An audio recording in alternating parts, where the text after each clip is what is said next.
بیماری سے بچنے کی اور حفاظت کی جو تدبیریں ہیں ان تدبیروں کو اختیار کیا جائے۔ الدین الخالص۔ الحمد للہ نحمده ونستعینه ونستغفره ونؤمن به ونتوکل علیہ ونعوذ باللہ من شرور انفسنا ومن سیئات اعمالنا من يهده الله فلا مضل له ومن يضلل فلا هادي له وأشهد أن لا إله إلا الله وأشهد أن محمدا عبده ورسوله أرسله بالحق بشيرا ونذيرا بين يدي الساعة من يطع الله ورسوله فقد رشد ومن يعصيهما فإنه لا يضر إلا نفسه ولن يضر الله شيئا أما بعد فإن خير الحديث كتاب الله وخير الهدي هدي محمد صلى الله عليه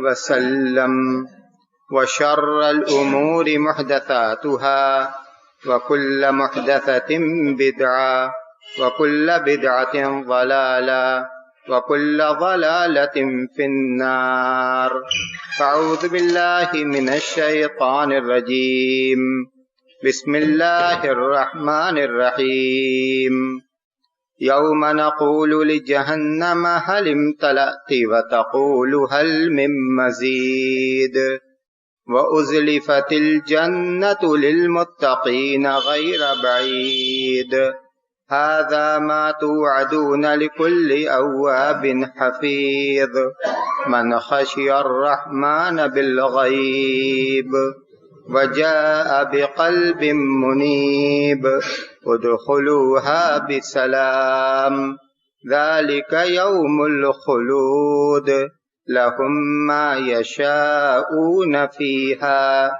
ولدينا مزيد وقال تعالى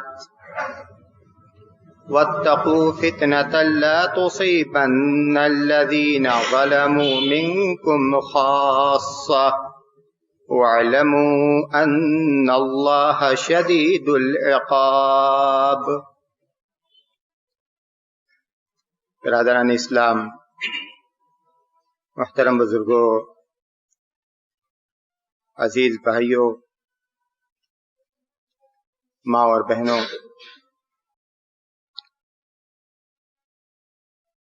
اللہ تبارک و تعالی کی حکمت اور تدبیر کا ایک حصہ یہ بھی ہے کہ وہ بسا اوقات اپنے بندوں کو آزمائش میں مبتلا کرتا ہے اور بسا اوقات یہ آزمائش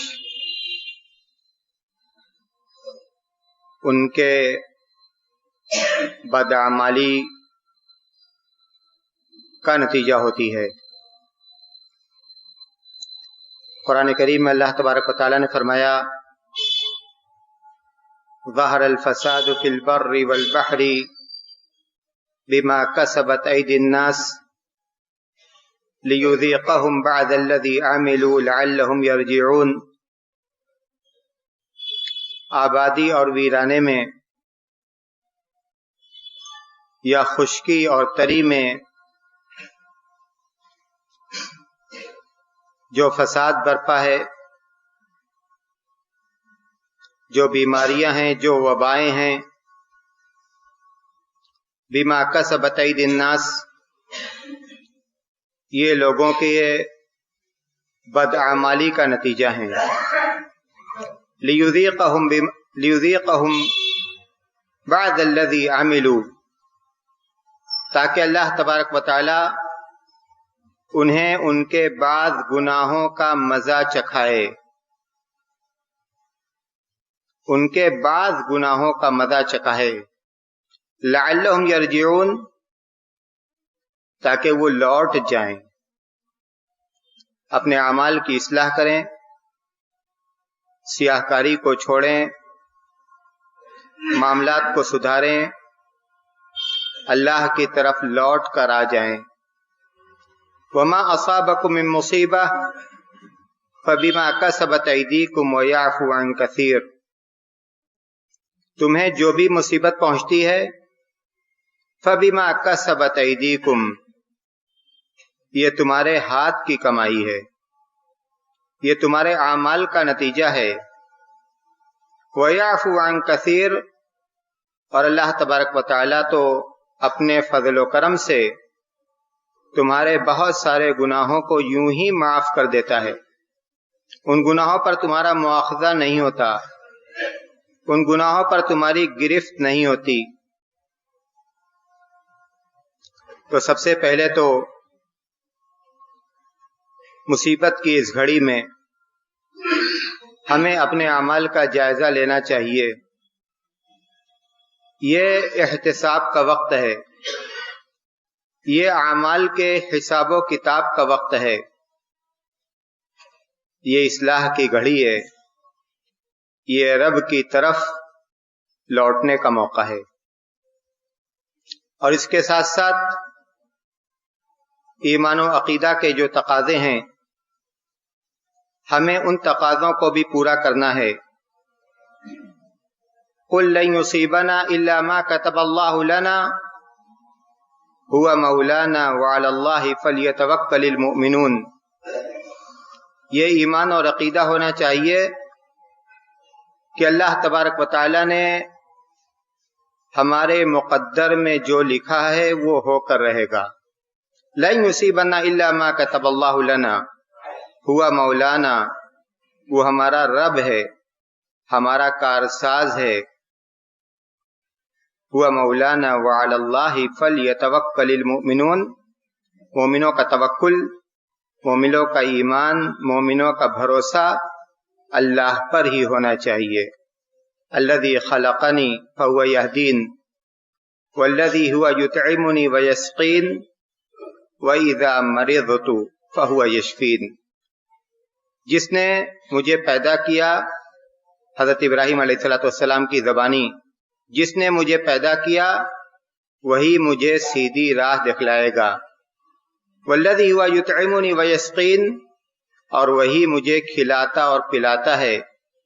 وَإِذَا مَرِضْتُ فَهُوَ يَشْفِينِ، اور جب میں بیماری سے دوچار ہوتا ہوں تو صحت اور عافیت بھی وہی دیتا ہے۔ اس ایمان اور عقیدہ کے ساتھ جو موجودہ حالات ہیں، ان حالات کا ہمیں سامنا کرنا ہے، لیکن اس کے ساتھ ساتھ ہم اس بات کو ہرگز فراموش نہ کریں کہ ہمارا دین یہ علم و دانش کا دین ہے۔ اس دین میں ہمیں حکمت اور تدبیر اختیار کرنے کا حکم دیا گیا ہے۔ قرآن کریم میں اللہ تبارک و تعالیٰ نے فرمایا یؤتی الحکمت من یشاء ومن یؤت الحکمت فقد اوتی خیرا کثیرا، اللہ جسے چاہتا ہے حکمت سے نوازتا ہے، اور جسے حکمت دی گئی فقد اوتی خیرا کثیرا، تو اسے بہت بڑا خیر دیا گیا۔ یہ کوئی معمولی فضل نہیں ہے، یہ کوئی اللہ تبارک و تعالیٰ کی چھوٹی موٹی نعمت نہیں ہے، یہ بہت بڑی نعمت ہے۔ اللہ تبارک و تعالیٰ جسے چاہتا ہے اپنی اس نعمت سے نوازتا ہے۔ اللہ کے رسول صلی اللہ علیہ وسلم نے صحیح بخاری کی روایت کے الفاظ ہیں، حضرت عبداللہ بن عباس رضی اللہ تعالی عنہما کے لیے یہ دعا کی تھی، اللہم علمہ الحکمہ، اے اللہ تو اسے حکمت سے سرفراز کر دے، حکمت سکھلا دے۔ اللہ کے رسول صلی اللہ علیہ وسلم نے فرمایا لا حسد الا فی اثنتین، دو چیزیں قابل رشک ہیں، قابل رشک، اور ان دونوں چیزوں میں سے دوسری چیز اللہ کے رسول نے فرمایا رجل آتاہ اللہ الحکمہ فهو یقضی بها ویعلمها، وہ شخص جس کو اللہ تبارک و تعالی نے حکمت عطا کیا ہے فَهُوَ يَقْضِي بِهَا وَيُعَلِّمُهَا، اسی حکمت سے وہ کام لیتا ہے، اسی حکمت کی روشنی میں وہ فیصلے کرتا ہے، وَيُعَلِّمُهَا، اور دوسروں کو بھی حکمت سکھلاتا ہے۔ موجودہ حالات میں جبکہ یہ بیماری دنیا کے اکثر و بیشتر حصوں میں پہنچ چکی ہے اور حالات دن بدن ابتر ہو رہے ہیں، جو ایڈوائزری جاری کی گئی ہے قومی اداروں کی جانب سے، یا جو ایڈوائزری جاری کی گئی ہے ملی اداروں کی جانب سے، اس ایڈوائزری کو ہلکے میں نہیں لینا چاہیے۔ افسوس ہوتا ہے ہمارے بعض بھائی ایسے ہیں جو اب تک اس بات کو لے کر بہت زیادہ سنجیدہ اور سیریس نہیں ہیں۔ یہ بہت افسوس کی بات ہے، یہ بہت افسوس کی بات ہے۔ قرآن کریم اللہ نے فرمایا وَاتَّقُوا فِتْنَةً لَا تُصِيبَنَّ الَّذِينَ ظَلَمُوا مِنكُمْ خَاصَّةً وَاعْلَمُوا أَنَّ اللَّهَ شَدِيدُ الْعِقَابِ۔ اس فتنے سے بچو، اس امتحان سے بچو، اس آزمائش سے بچو جو تم میں سے صرف ظالموں کو ہی نہیں پہنچے گی۔ ایسا نہیں ہوگا کہ جنہوں نے ظلم کیا، جنہوں نے زیادتی کی، جنہوں نے گناہوں کے کام کیے، وہی اس میں مبتلا کیے جائیں گے اور وہی اس میں آزمائے جائیں گے۔ وَاتَّقُوا فِتْنَةً لَا تُصِيبَنَّ الَّذِينَ ظَلَمُوا مِنكُمْ خَاصَّةً وَاعْلَمُوا أَنَّ اللَّهَ شَدِيدُ الْعِقَابِ، اور یہ جان لو، یہ یقین کر لو کہ اللہ تبارک و تعالی بہت سخت گرفت والا ہے، بہت سخت گرفت والا ہے۔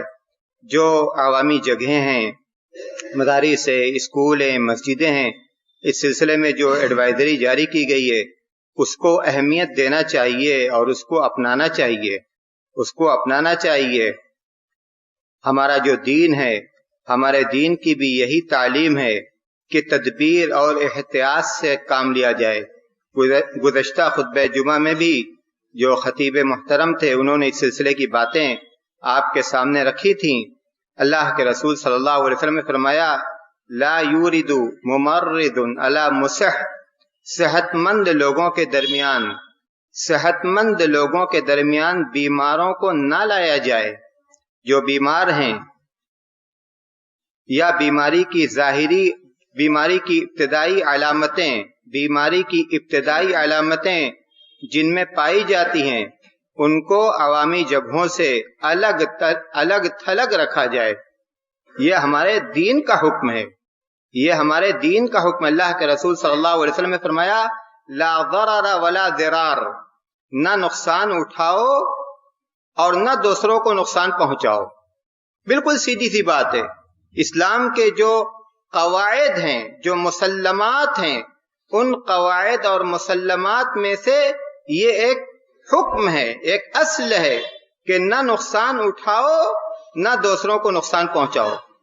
صحیح مسلم کی روایت اللہ کے رسول صلی اللہ علیہ وسلم کی مشہور حدیث، آپ نے فرمایا من اکل ثوما او بصلا فلا يقربن مساجدنا فإن الملائکة تتأذى مما يتأذى منه بنو آدم۔ جس نے کچی پیاز کھائی، جس نے کچا لہسن کھایا، وہ ہرگز، تاکید دیکھیے، وہ ہرگز ہماری مسجدوں کے قریب بھی نہ آئے، وہ ہرگز ہماری مسجدوں کے قریب بھی نہ آئے۔ فلا یقربن مصلانا یا فلا یقربن مساجدنا، وہ ہماری مساجد کے قریب بھی نہ آئے۔ اور وجہ بتائی اللہ کے رسول نے فإن الملائکۃ تتأذى مما يتأذى منه بنو آدم، جس سے لوگ اذیت محسوس کرتے ہیں، فرشتے بھی اس سے اذیت محسوس کرتے ہیں۔ کیا مطلب اس حدیث کے ٹکڑے کا؟ مطلب یہ ہے کہ اگر ایسا نہ ہو کہ مسجد میں کوئی نہیں ہے، ایسا نہ ہو کہ مسجد میں کوئی نہیں ہے تو وہ یہ سوچتا ہے کہ مسجد میں تو کوئی نہیں ہے، ہمارے جانے میں کیا حرج ہے؟ کوئی نہیں ہے تو فرشتہ تو ہے، کوئی نہیں ہے تو فرشتہ تو ہے۔ انسان تو انسان، یہاں فرشتوں کا بھی خیال کیا جا رہا ہے، فرشتوں کا بھی خیال کیا جا رہا ہے جن کو ہم اپنی آنکھوں سے نہیں دیکھتے۔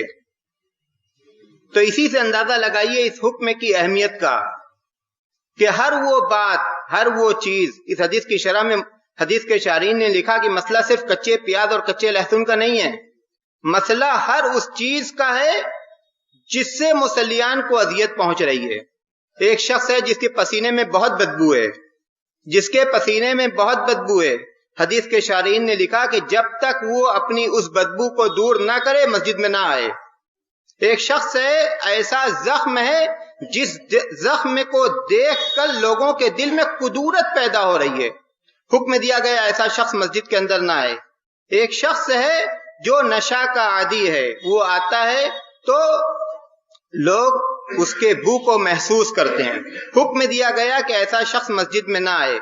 ایک شخص ہے جو گوشت کا کاروبار کر رہا ہے، وہ مسجد میں آتا ہے گوشت مہکنے لگتا ہے، حدیث کے شارحین نے لکھا کہ ایسا شخص مسجد میں نہ آئے جب تک کہ وہ اپنی بدبو کو دور نہ کرے۔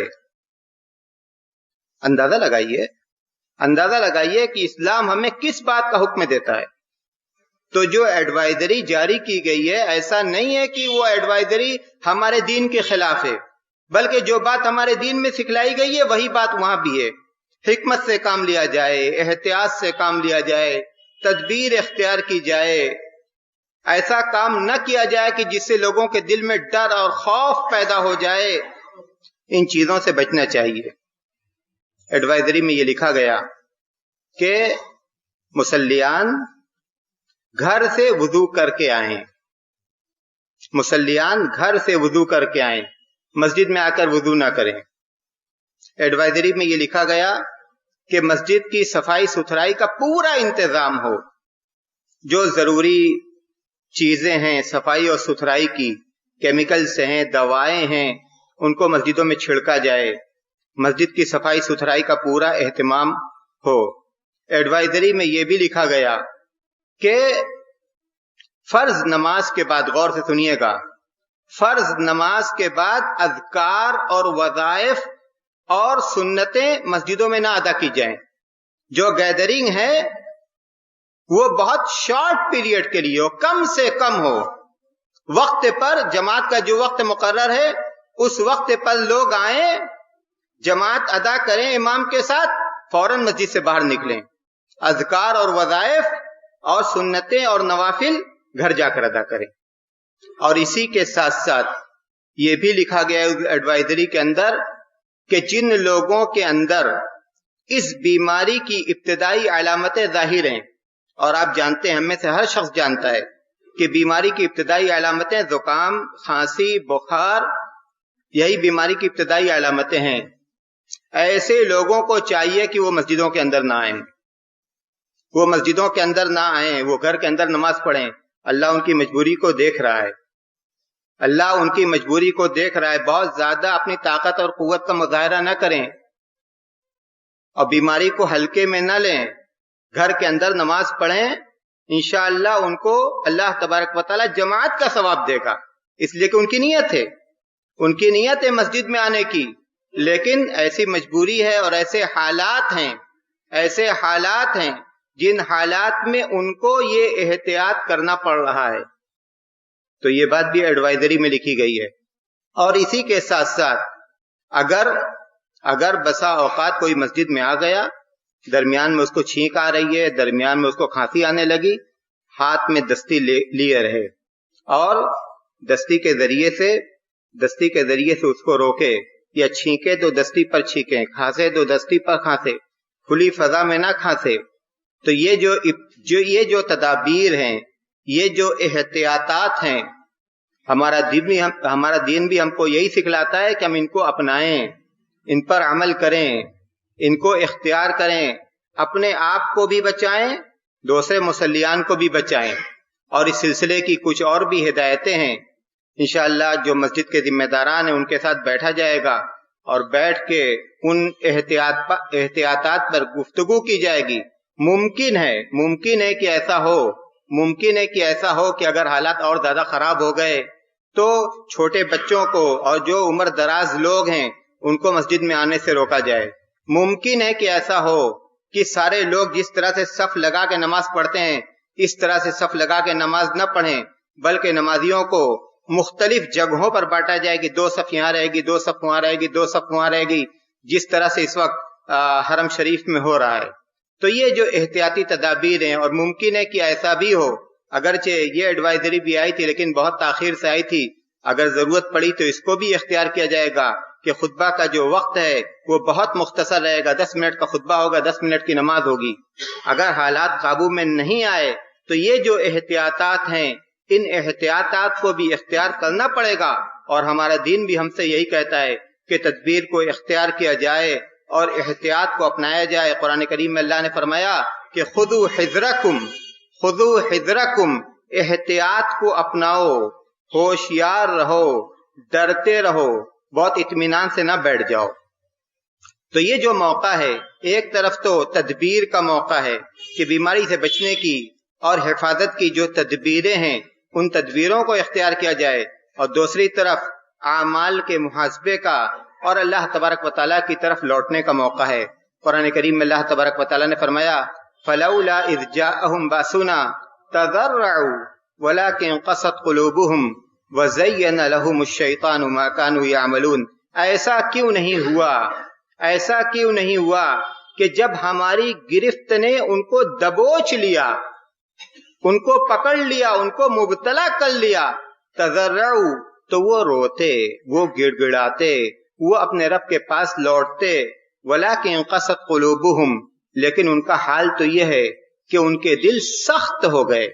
آج ہمارا حال بھی کچھ اسی طرح کا ہے کہ ہمارے دل سخت ہو گئے، اس طرح کے حالات آتے ہیں، تشویشناک حالات، لیکن اس کے باوجود بھی ہم اپنے اندر کوئی تبدیلی محسوس نہیں کرتے۔ وَزَيَّنَ لَهُمُ الشَّيْطَانُ مَا كَانُوا يَعْمَلُونَ، اور شیطان نے ان کے برے عمل کو ان کے لیے مزین کر رکھا ہے۔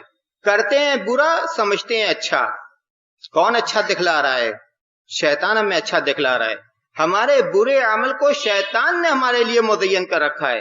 ہم سمجھتے ہیں کہ یہ تو سسٹم ہے، فلاں بھی ایسا ہی کرتا ہے، فلاں بھی ایسا ہی کرتا ہے، فلاں بھی ایسا ہی کرتا ہے۔ تو یہ ہمارے دل کی تنگی کی وجہ سے یا دل کی سختی کی وجہ سے ہمارا یہ حال ہے۔ ہمیں اپنے رب کی طرف لوٹنا چاہیے۔ قرآن کریم میں اللہ تبارک و تعالیٰ نے فرمایا لولا تستغفرون اللہ لعلکم ترحمون۔ ایسا کیوں نہیں ہوا کہ تستغفرون اللہ، کہ تم اللہ تبارک و تعالیٰ سے توبہ کرتے، اللہ کی طرف لوٹتے، اس سے استغفار کرتے، لعلکم ترحمون، تاکہ تم پر رحم کیا جاتا اور جو مصیبت ہے اس مصیبت کو دور کیا جاتا۔ استغفار کرنا چاہیے، توبہ کرنا چاہیے، گناہوں کو چھوڑنا چاہیے۔ وما كان اللہ معذبہم وہم یستغفرون۔ اللہ تبارک و تعالیٰ جب تک وہ استغفار کرتے رہیں گے، اللہ کی طرف لوٹیں گے، اللہ تبارک و تعالیٰ کے آگے روئیں گے، گڑ گڑائیں گے، گناہوں سے معافی چاہیں گے، وما كان اللہ معذبہم، تو ایسی صورت میں اللہ تبارک و تعالیٰ ان کو اپنے عام عذاب میں مبتلا نہیں کرے گا، عذاب کے بادل کو چھانٹ دے گا۔ من لزم الاستغفار، اللہ کے رسول صلی اللہ علیہ وسلم کی حدیث، من لزم الاستغفار جعل اللہ له من كل هم فرجا ومن كل ضيق مخرجا ورزقه من حيث لا يحتسب۔ جو برابر استغفار کرتا رہے گا، برابر استغفار، اللہ تبارک و تعالی اس کو ہر غم سے نجات دے گا اور ہر تنگی سے نکال دے گا، ہر غم سے نجات، ہر پریشانی سے نجات، ہر تنگی سے نکال دے گا۔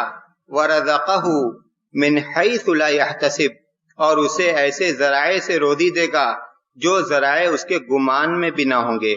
تو یہ موقع احتیاط اور تدابیر کے اختیار کرنے کا ہے، یہ موقع صدق دلی کے ساتھ اعمال کے محاسبہ کرنے کا ہے، اور یہ موقع توبہ و استغفار کا ہے۔ اللہ تبارک و تعالی ہمارے اعمال کی اصلاح فرما دے، ہمارے دلوں کو نرم کر دے۔ بار الہ تو ہم سے عذاب کے بادل کو چھانٹ دے۔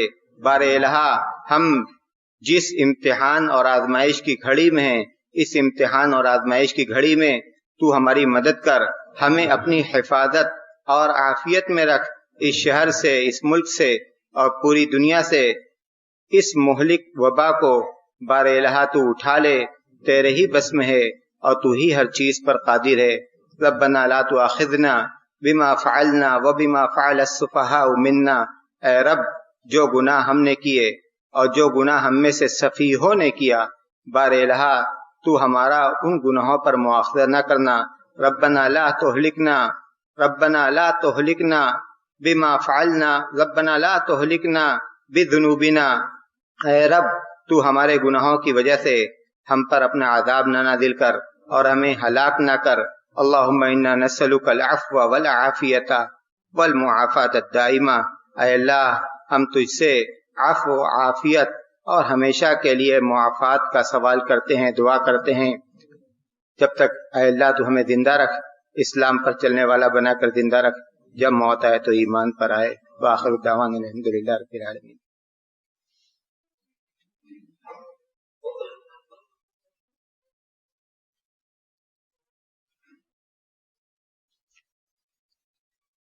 الحمد للہ نحمده ونستعینه ونستغفره ونؤمن به ونتوکل علیہ ونعوذ باللہ من شرور انفسنا ومن سیئات اعمالنا، من يهده اللہ فلا مضل له ومن يضلل فلا هادی له، واشهد ان لا الہ الا اللہ واشهد ان محمدا عبده ورسوله، اما بعد فاعوذ باللہ من الشیطان الرجیم، بسم اللہ الرحمن الرحیم، ان اللہ وملائکته یصلون علی النبی یا ایھا الذین آمنوا صلوا علیہ وسلموا تسلیما، اللہم صل علی محمد وعلی آل محمد کما صلیت علی ابراہیم وعلی آل ابراہیم انک حمید مجید، اللہم بارک علی محمد وعلی آل محمد کما بارکت علی ابراہیم وعلی آل ابراہیم انک حمید مجید۔ عباد اللہ رحمکم اللہ، ان اللہ یأمر بالعدل والإحسان وإیتاء ذی القربى وینہی عن الفحشاء والمنکر والبغی یعظکم لعلکم تذکرون، اذکروا اللہ یذکرکم وادعوہ یستجب لکم، ولذکر اللہ تعالی اعلی واجل واعظم واکبر۔